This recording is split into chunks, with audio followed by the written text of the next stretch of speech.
and thanks AIOC Scientific Committee. And good afternoon, the respected viewers. I will be talking about choosing the right surgery for our patients. Usually, I'll talk regarding the combined surgery, both for cataract and the glaucoma, as opposed to either filtration surgery first, followed by cataract, or cataract surgery followed by filtration surgery. The timer is on, Manish. Yes, doctor. Please go ahead. Timer is on. Yes. Or I will think about if it is only glaucoma surgery, I'll choose whether it's trabeculectomy or tubes. Usually, when our thought process works, whether which surgery we should go for, we'll think of whether the glaucoma status is controlled or uncontrolled, whether the glaucoma severity in terms of whether it's mild, moderate, or severe, as opposed to the target intraocular pressure, the grades of cataract, and also the type of glaucoma. In addition to all these things, also we consider the status of the other eye or whether the patient is one-eyed or not. Just give some examples quickly and just try to find out how our thought process works. If it is NTG, normal tension glaucoma with a significant cataract, if the intraocular pressure is controlled with medications, usually I'll go for only cataract surgery. Considering that the cataract surgery alone may not lower the intraocular pressure in lower teens, so you may have to continue the anti-glaucoma medications along with that. If the NTG with significant cataract but not achieving the target intraocular pressure, definitely I'll go for the combined surgery, because the combined surgery will have a beneficial effect on intraocular pressure, so that I can stop or I can reduce the anti-glaucoma medications. In case of the primary open angle glaucoma, if it is controlled with single medications, then I'll go for the cataract surgery, because the cataract surgery alone may get rid of the number of medications, or we can stop the anti-glaucoma medications. If the POAG controlled with 2 or more anti-glaucoma medications, I'll go for combined surgery, because the combined surgery may get rid of treatment or lower the number of surgery.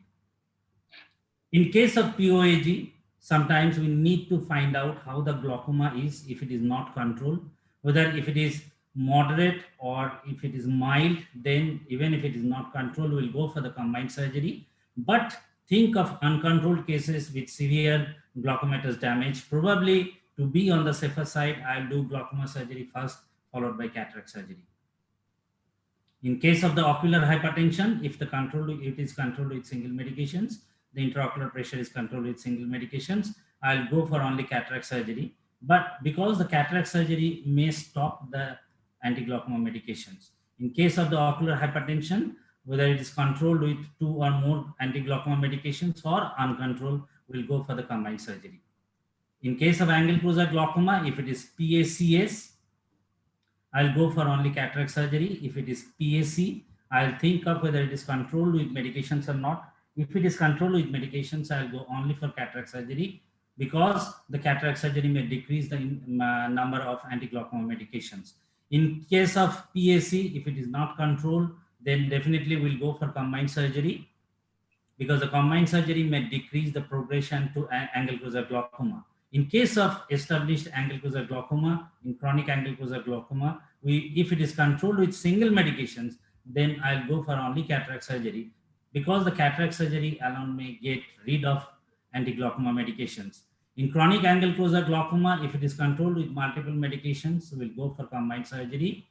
If it is uncontrolled with medications along with the cataract, definitely we'll see how the damage is. In case of mild and moderate with uncontrolled, I'll go for combined surgery. But in case of uncontrolled glaucoma, in chronic angle closure glaucoma, if there is severe damage, I'll be on the safer side and go for the glaucoma surgery first, followed by cataract surgery. In uncontrolled severe damage, it is better to be on the safer side and do the glaucoma surgery first.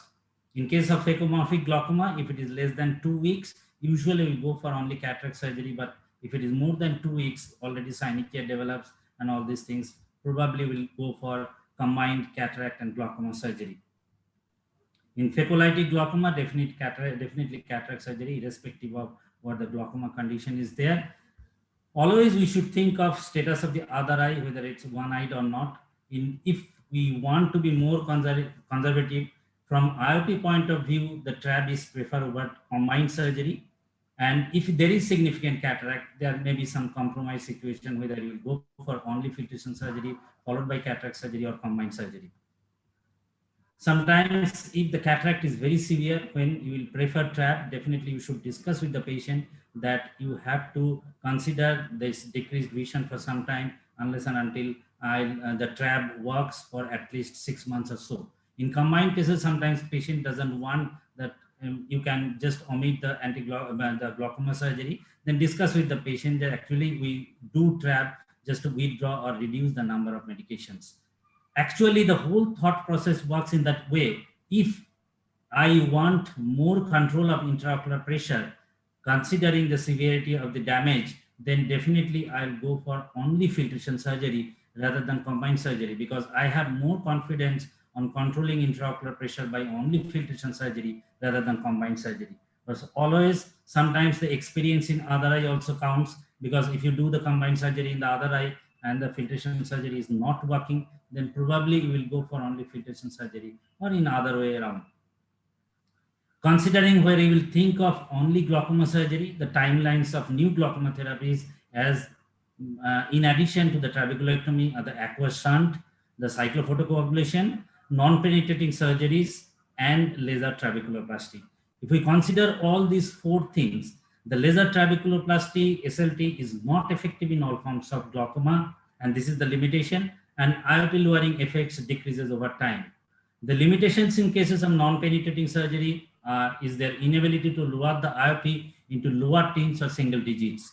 In case of cyclophotocoagulation, probably we usually reserve it for the management of refractory glaucoma, but nowadays there is increasingly used as an adjunct to cataract surgery. So finally, it came down to whether trabeculectomy or tubes, because of my experience as well as the limitations of the newer methods. So considering whether I'll do trabeculectomy or tubes only, I just always consider whether it's primary or repeat surgery. In case of repeat surgery, also like whether it's my own surgery or somewhere else the surgery was done. The type of glaucoma, we all know where there is a risk is high chance of failure of trabeculectomy. We may think of tubes like neovascular glaucoma, uveitic glaucoma, ICE syndrome, fibrous or epithelial downgrowth, and post-PK glaucoma. These are according to your experience that probably you go for trabeculectomy with mitomycin C or sometimes tubes.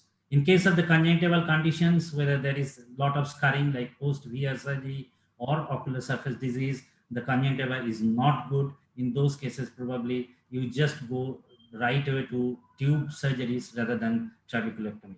And also, you should consider the age of the patient when you will consider whether trabeculectomy or tube should be done. The trabeculectomy is also always gold standard. The advantage of trabeculectomy that if you do the trabeculectomy, you can keep more options open. The post-surgery manipulation options are more like the digital massage, the suture release, and all the blade needling, everything you can do, but not in case of tube. And more experience, definitely we all have more experience with trabeculectomy. The other factors also you need to consider whether you will do trab or tubes, like scleral thickness. If the sclera is very thin, probably you will not do trab rather than you do tubes, status of the other eye, and as I told you before, the experience in the other eye. Thank you very much for your patient here.